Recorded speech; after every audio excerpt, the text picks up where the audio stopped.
So what I wanted to do at this point is call up Lynn Fredriksson of Amnesty International and Mauri Saalakhan, Director of Peace and Justice. Is that what we're doing right now?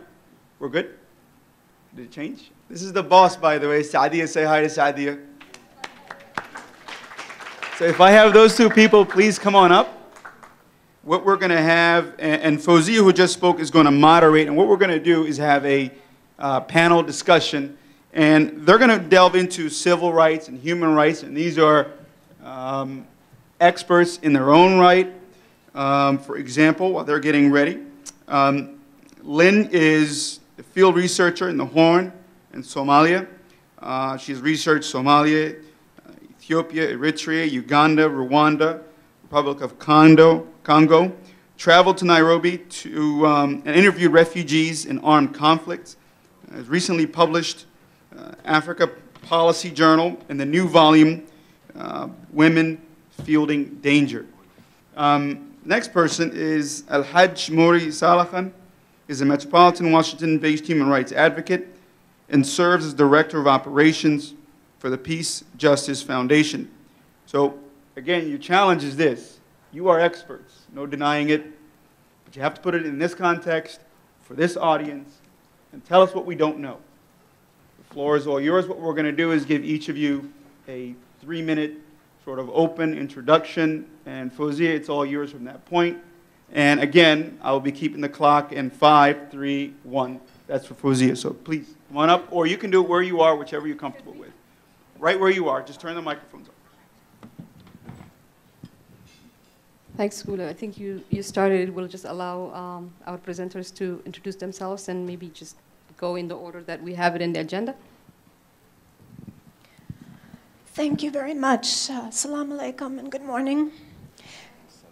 I'm quite honored and very humbled, actually, to be sitting up here speaking to so many Somali activists and hopefully more potentially Somali activists as a non-Somali specialist in the Horn of Africa.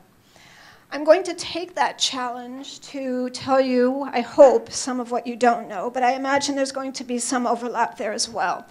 And I do feel it important to talk just a bit about context. My role here today is to, I believe, place the ongoing conflict in Somalia, the bleeding wound that Fowsia mentioned, in the context of human rights and international humanitarian law, and to encourage actions to address that, effective actions that might change policy and might help change the facts on the ground. I'm with Amnesty International. I'm our Horn of Africa researcher. I cover the entire Horn, and I have spent a great deal of time in the Horn researching Somalia. We have not had good access other than in Somaliland because of security concerns, but we have done significant interviewing of Somalis who have recently fled Mogadishu and other areas of South Central particularly. We've done that interviewing in Nairobi and Eastleigh. We've done it in the Dadaab camps.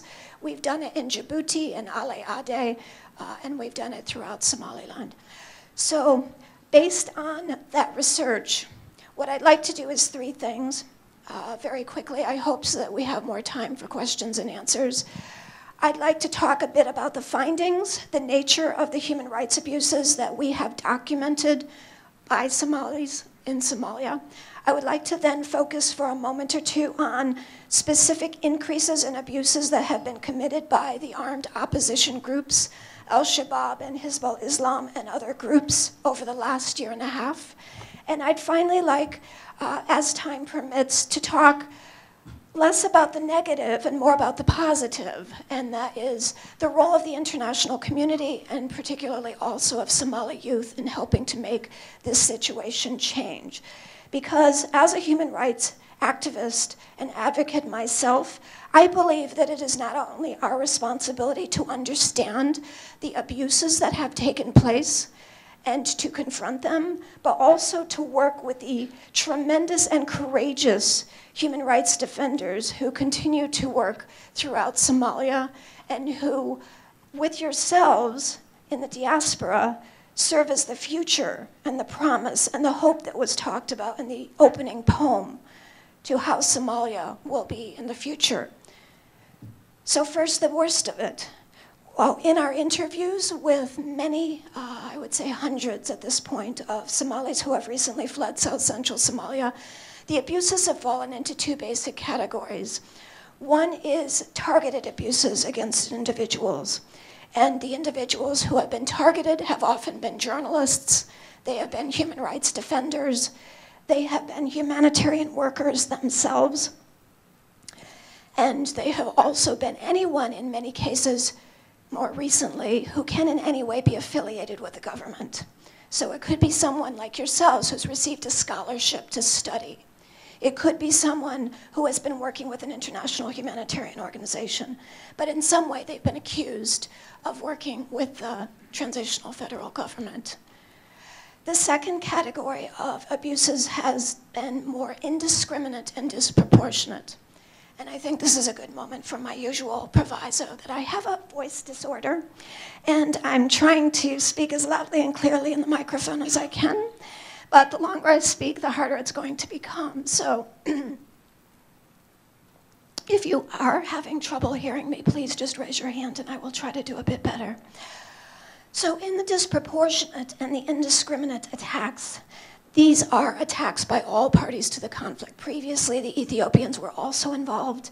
Currently, it is government forces in certain cases, and it is also the different armed opposition groups who in neighborhoods where civilians live, where they reside, where they go to market. And I cannot tell you how terrible it has been to hear over and over and over again from particularly mothers of children and large families that they have gone away at a moment in time to go to market, and they've come back and found that not only their own home, but perhaps their own neighborhood is no longer where it was when they left. This is the level of abuse we've seen over the last several years in Somalia. It is devastating. It will absolutely have consequences for decades in Somalia, in the region, and it will have consequences, as Fowsia has mentioned, here in North America as well. The way in which Amnesty addresses these abuses is to label them abuses under international human rights and humanitarian law. And we believe very strongly that violations significant enough to be called crimes against humanity, systematic violations have taken place. And we also believe that it is likely that war crimes have taken place as well. Crimes that have specifically targeted or not taken care to avoid targeting civilians throughout Somalia. And again, this is by all parties to the conflict. I'm not going to get into all the numbers because you know the numbers. You know how many people have been displaced, hundreds of thousands in the last several months alone. You know that there have been more than 18,000 people, civilians, killed over the last couple of years. And you know how many people are fleeing to Yemen and how many refugees, hundreds of thousands more, are outside of the country and how many internally displaced people there are. What I'd like to stress is that there has been an increase in abuses, particularly since the change in government. When Sheikh Sharif has come into power, the Ethiopians have left. Sharia law has begun to be implemented by the government, and other changes have occurred.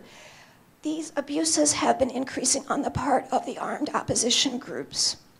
And again, they have been specifically targeting individuals. Journalists have been particularly at risk. You've probably read about recent killings and many others who have been forced to leave the country. And in addition to that, the fighting continues in Mogadishu. The fighting continues in many different places. But beyond that, we're also seeing a misinterpretation of the spirit of Sharia law in courts that are illegitimate, that are carrying out sentences without due process of law, where individuals, including a 13-year-old girl, are stoned to death, and amputations are carried out, and other forms of extrajudicial executions take place. And this must also be addressed. Now, I want to get to the more positive piece, what the international community can do, what you can do There are three different aspects of human rights abuses and concerns in Somalia that I would like to ask you to keep in your heads, to consider acting on in the future. The first is to consider ways to end impunity, concrete ways to end impunity. What will it take to have investigations in Somalia sufficient to bring the abuses by all parties to account and to ensure victims and survivors of some form of justice in the future?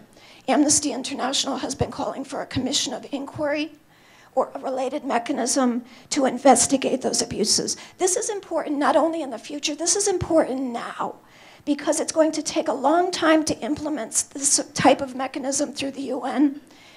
And it's also because civilians on the ground need to know, and the perpetrators need to know, that this will not go on indefinitely without consequence. The second thing I'd like you to keep in mind is the arms embargo. You've probably read some of the information that has been put out by, again, the courageous ongoing human rights reporting on the ground about the flooding of markets by all parties to the conflict, selling their weapons in Bakara market openly, or Yemen or Eritrea or other governments which are contributing to the arms flows into Somalia. This is having a direct impact on the daily life and will continue to do so of your families and your communities on the ground. We need to strengthen that embargo. We need to encourage those parties in the anti-piracy operations and others to enforce it. And we need to ensure that any donor government that is providing security assistance to the government of Somalia or anyone else is going through proper channels, and that we know exactly where that assistance is going, that there's accountability for that assistance so that those weapons do not end up in those arms markets. And the third and final thing I'd like you to keep in mind is the desperate need. Some 43% of Somalis in Somalia need emergency assistance. So having an open and unhindered access for humanitarian workers who are themselves being targeted is essential to providing that assistance. Okay, so who do you target? You target your home governments. You target the US government. You target the Canadian government. You target other members of the contact group that meets regularly on Somalia. And you do that through lobby meetings, through educational events, and through whatever type of public events and the media you feel is appropriate. But you get specific, and you tell them exactly what you believe needs to happen, and you do follow up with them. And this is critical. And so in that group of people among us today who may feel disempowered, this is something that can be done to help you take back that power. And finally, I just want to, I think, quote Ilhan's poem from this morning, that hope is still alive in Somalia, and that we can all make sure that that hope is utilized for specific actions to bring peace and human rights to the country. Thank you.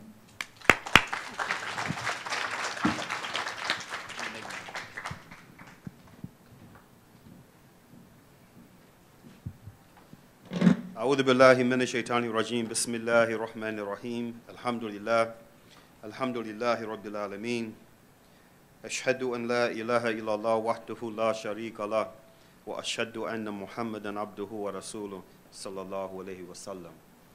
Assalamu alaikum wa rahmatullahi wa barakatuh. Brothers and sisters in Islam, and to our non-Muslim guests, I want to begin by thanking or congratulating the youth for pulling this very important conference together, and also I want to congratulate their senior support staff who gave them the support that they needed in this endeavor. In my very brief comments before we open the floor for discussion, I want to mention that my statements are going to be coming through the prism of someone who is a human rights advocate, someone who strives to be, to the best of his ability, a committed Muslim first and foremost, but also I am a human rights advocate, and so my comments will come through this prism.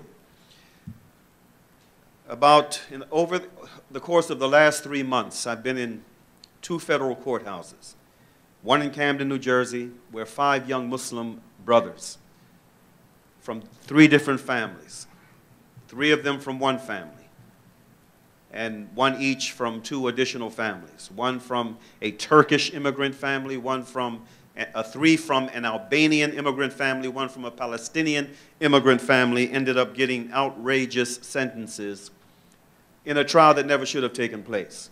The one who was considered to be the lucky one out of those who were sentenced got 33 years.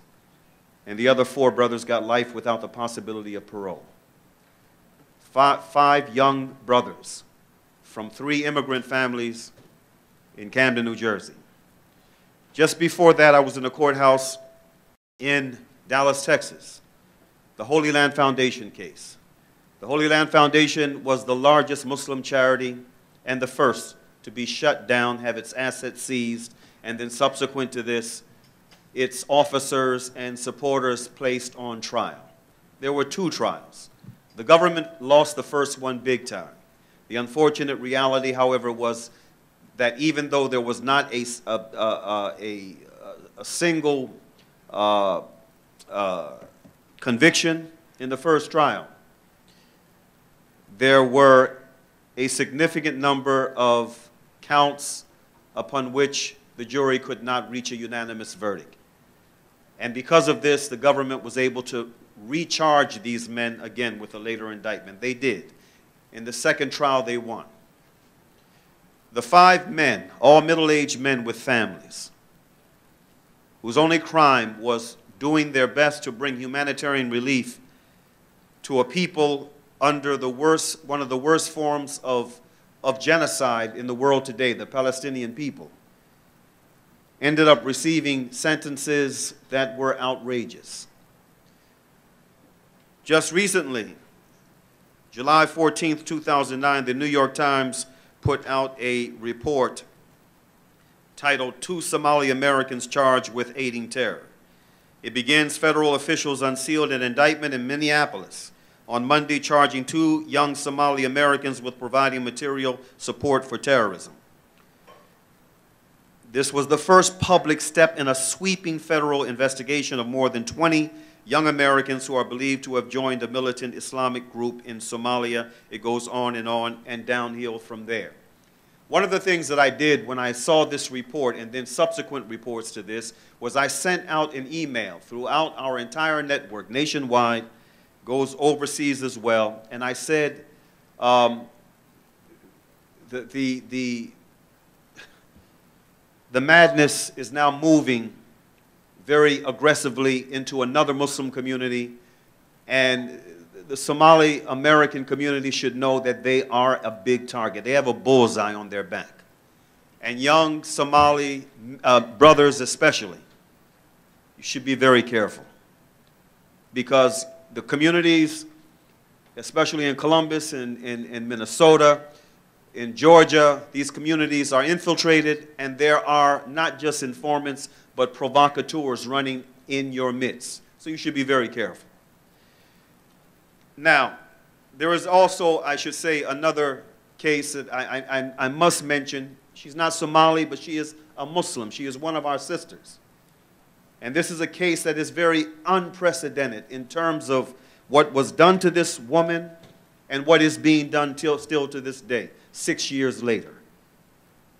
A woman by the name of Dr. Afia Siddiqui, a mother, a sister. She was in a secret prison for 5 years. And now she's back here in the United States. She's been here for a year under very ugly Guantanamo-like conditions. Our sister, a mother with 3 children that were detained the same time that she was, and 2 of those children are still missing. Don't know where they are. I have so much to say, but I'm going to end with this, because I really want to get into the discussion, and inshallah ta'ala, I hope that I'll be able to weave some of this, what I have outlined here in the discussion in my responses. But I want to say to you this, brothers and sisters, there is an effort being made to divorce Muslims from their faith. there is a very systematic effort being made to make you ashamed of who you are as a Muslim, and to make you think that the solution to what ails Somalia is found in a secular paradigm. The solution of what ails Somalia, it can be found in anything other than Islam. I want to emphasize that the solution to what ails Somalia, what ails Egypt, what ails Pakistan, what ails Sudan, what ails Afghanistan, what ails Iraq, what ails Palestine is in Islam. And what's happening here, what we're seeing unfolding today, is actually a fulfillment of prophecy. It is a fulfillment of prophecy. The Prophet Muhammad sallallahu alaihi wasallam, at a time when Muslims were just beginning to come into their ascendancy, they were just coming into their power. The Prophet said, it is expected that nations will call other nations to share against you, as the feasters call each other to eat from the food in front of them in a large wooden plate.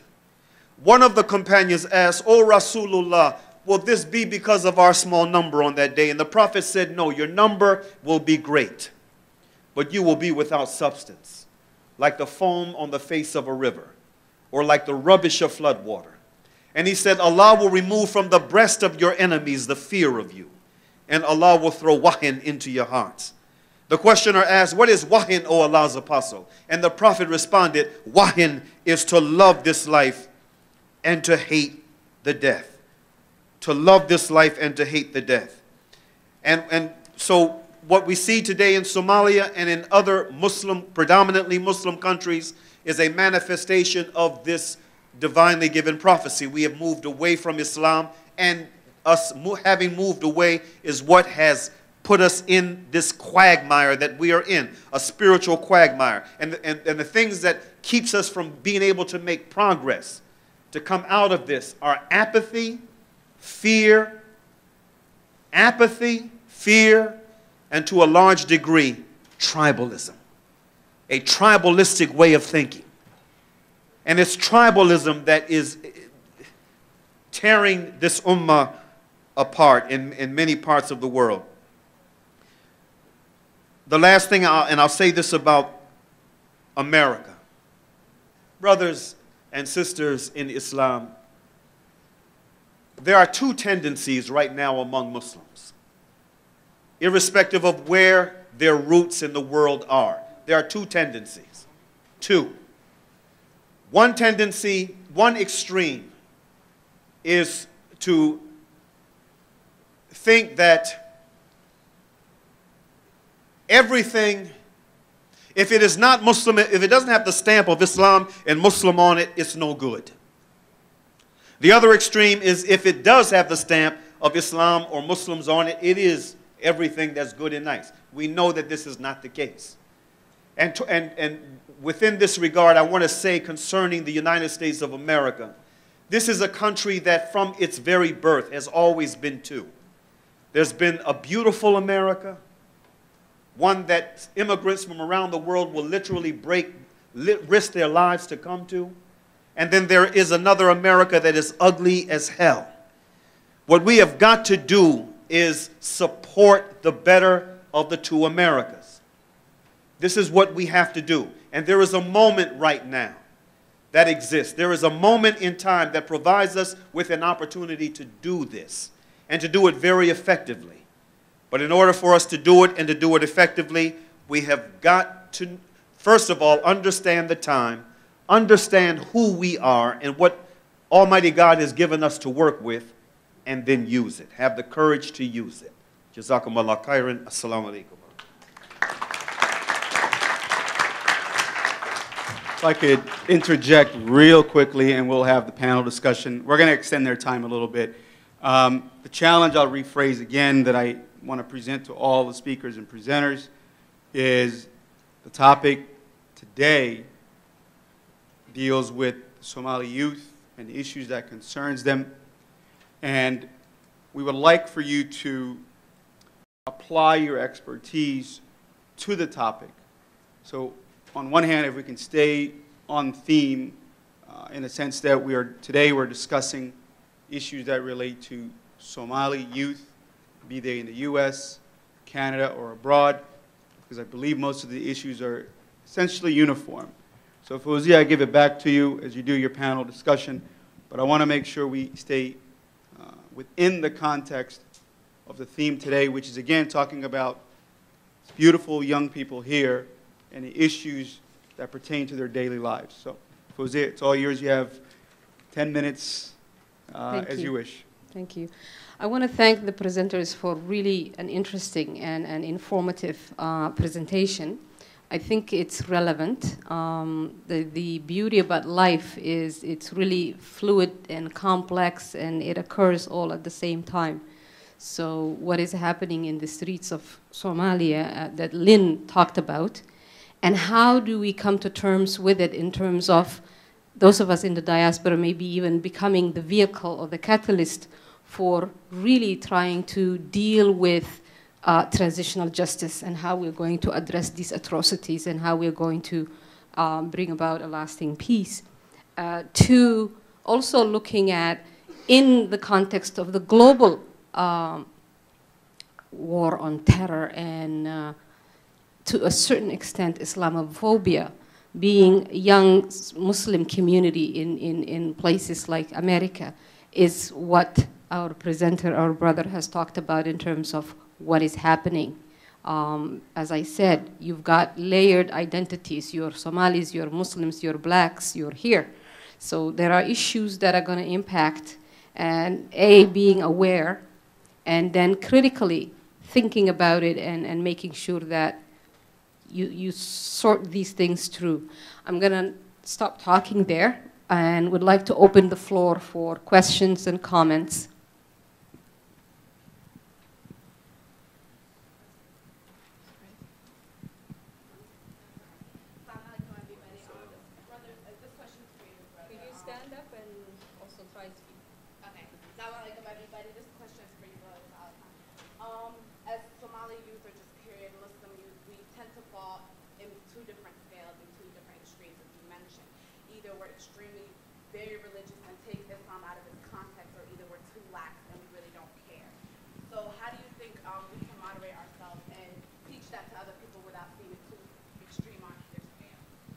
Well, you actually, you answered your own question, actually, because the key is in moderation, that middle way that we as Muslims are supposed to observe, not to go to either extreme, to recognize first and foremost that every human being on this planet, Allah says in the Quran that every one of us is connected to every other one. You know, Allah says in that beautiful verse in translation, O mankind, verily we created you from a single pair of a male and female and made you into nations and tribes for you to know each other, not for you to despise one another.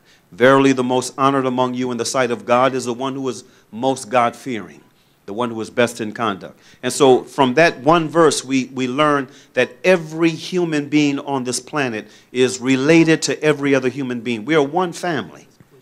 We are essentially one family. We have different streams, different branches, but the root is the same.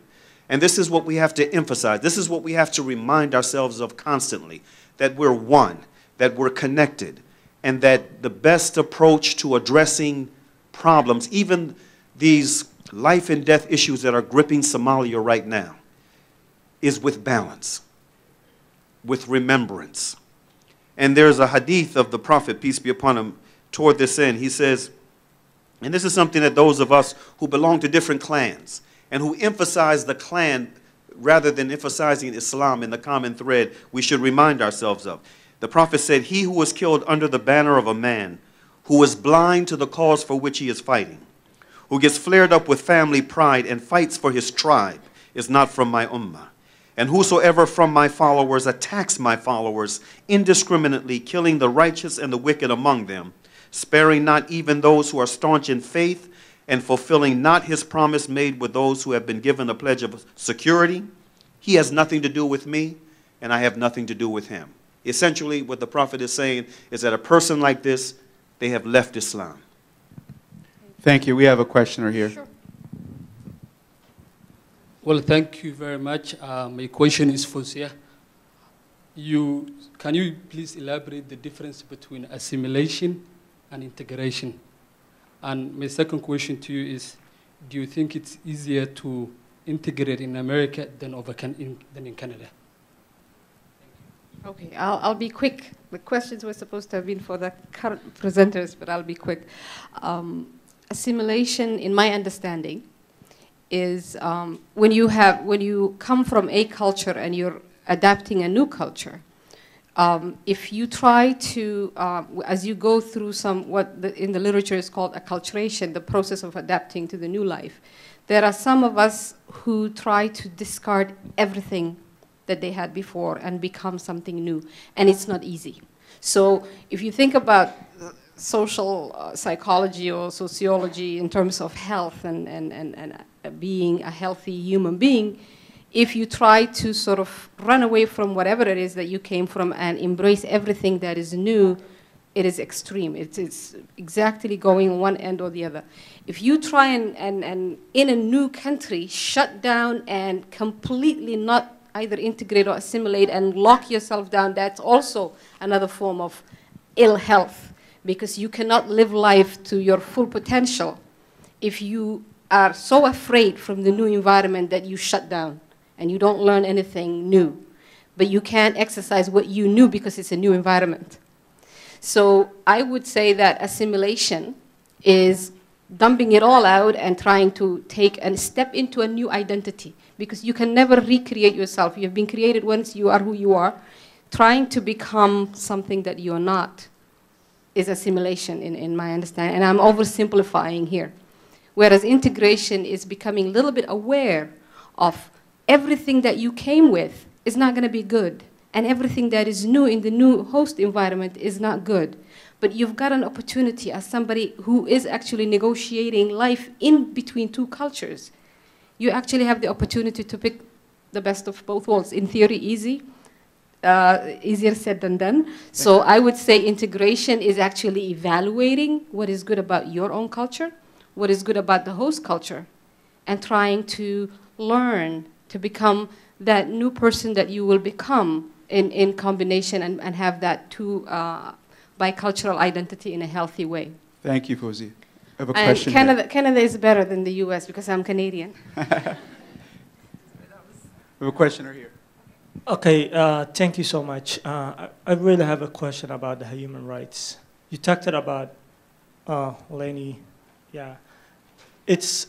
You talked about the Somalia and also here immigrants, and you said there's hope. But as Somalis, as the youth, we live in 20 years, every single day saying there's hope. But the hope we wish to see, it is somebody in the sitting, the court, the front of the justice, and holding accountable the genocide is going on in Somalia. So when are we going to see that? Just the human rights, yes, you're doing a better job. You're releasing us the numbers and information. But we don't see. In fact, we've seen Liberia,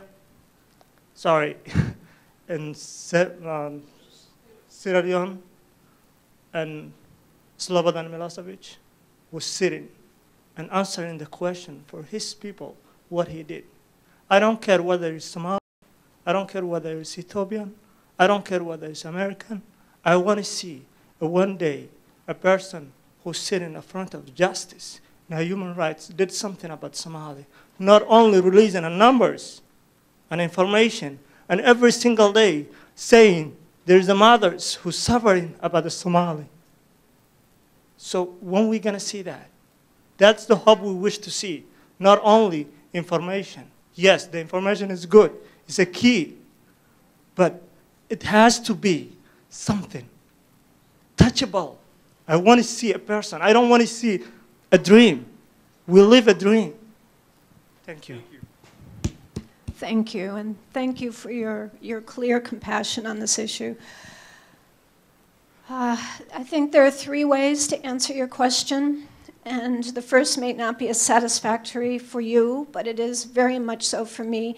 There are at least half a dozen human rights organizations that continue to be active in Somalia despite the conflict.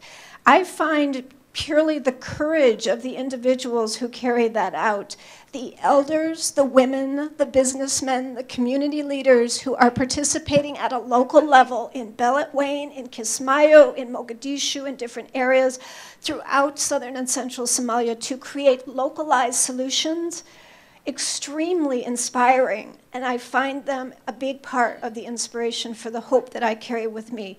But you are right, there's a second question here, and that question is, what kind of justice will be done?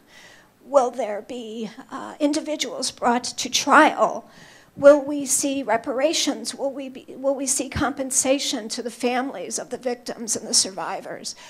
I think the answer to that is not an easy one, and I certainly can't tell you how long this will take, and it may never be as quick as you want it to be. But I can tell you we can begin to take the steps toward that end now, by requiring that those who are doing the monitoring are able to provide the information to parties who will then create a fuller investigation.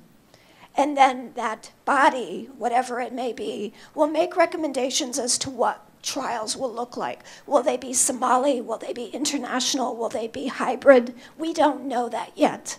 But we do know that we can take it to the TFG, and we can take it to the UN, and we can request and require that the specific steps toward that commission or other mechanisms happen. And I have to say, I think that further than that, it's not just about justice, it's also about peace and development. And ultimately, what I hope we're looking toward is a redeveloped Somalia, a Somalia that will not only be self-sufficient, but will be, in many ways, an example of what a community that is simultaneously homogenous in some ways and very diverse in others can be for the region. Thanks. Thank you very much. We have one last question for this panel. We'll have other panels that you can re-ask your questions. We're short on time. One last question for this panel. If you wouldn't mind, I will defer my question to, since there's one person left.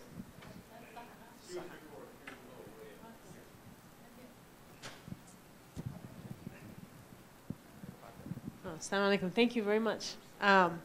My question is addressed directly at the racial dimension of the Somali diaspora in the United States. I think everyone that comes to the United States as an immigrant is going to walk into a backdrop, whatever the nation, the host nation is. In America, race is an issue. It's been an issue for a long time. And Somali Americans, if someone doesn't know your name or doesn't hear you speak, is going to assume maybe you're black.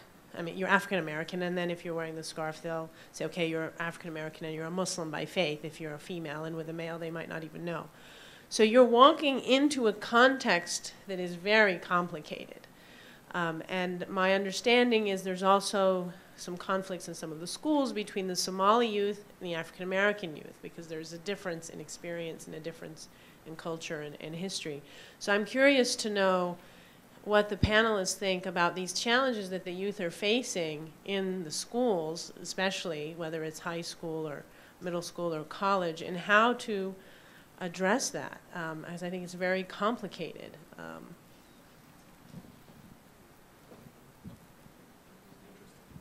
Anybody on the panel can take that question. Yeah, there is no question that that Muslim youth, in this case from Somalia, they have, you know, the double challenge of race and faith that they have to deal with. And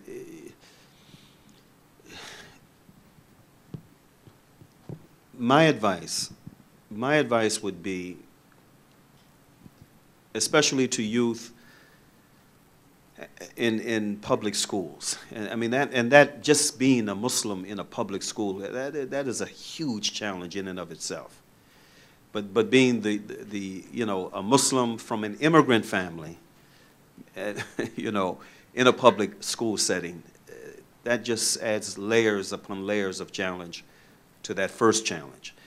And you know, I would suggest that those youth that are in places where there are a large concentration of Somali, like in Columbus, Ohio, Minnesota, that you form networks of support for each other. With a mind of meeting the challenge of respecting your traditions, and this is something that the elders, they emphasize a lot, especially in a country like the United States or any other Western country. You know, respecting, remembering, valuing your traditions with that unique blend that being in a place, a country like America brings to the table, but helping each other, reinforcing each other as persons coming from the same part of the world with that kind of challenge, helping each other to meet that challenge. But also, I think that there is an effort that can be made, more of an effort, among young leaders in the Somali community and adults that are engaged to form bridges of communication and cooperation between the Somali community and the African American community. That's something that should be done. Because if not to do that is to squander, I mean really to squander something that can be a potential benefit for both communities at the end of the day. Okay, I just want to add, it is a challenging sort of reality that Somali youth are going to be in, and those of us who might have some experience in community development and mobilizing also need to start maybe having some awareness raising sessions for these young people in terms of how these layers of oppressions work, how when they intersect, to throw in the mix also is the socioeconomic status.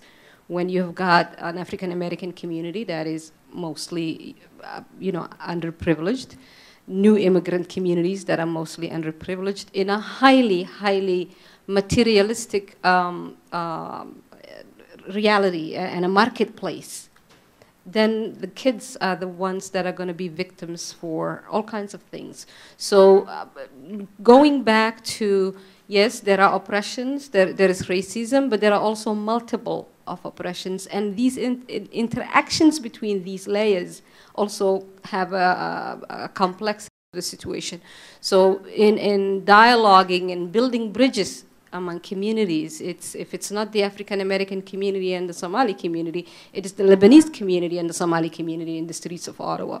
So the youth are getting into all kinds of messy situations all over the place, and it has to do more with the socioeconomic underprivileged neighborhoods, lack of resources, lack of structure, lack of affordable recreation for these communities sometimes, that you then the kids start to take it out on each other, or people actually recruit them to become part of some street battlers and things like that. So we need to kind of look at the underlying poverty issues in both, the host communities that are poor and the new immigrants that are poor as well.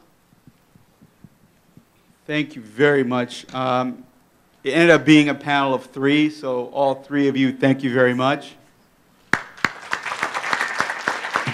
I think when we have our break, those of you who had additional questions for our panelists, we will have a lunch break that will be a considerable amount of time. Please feel free to approach them. You guys are approachable, right? They can approach you and ask you questions? By all means. So thank you very much. Please give them a warm thank you again.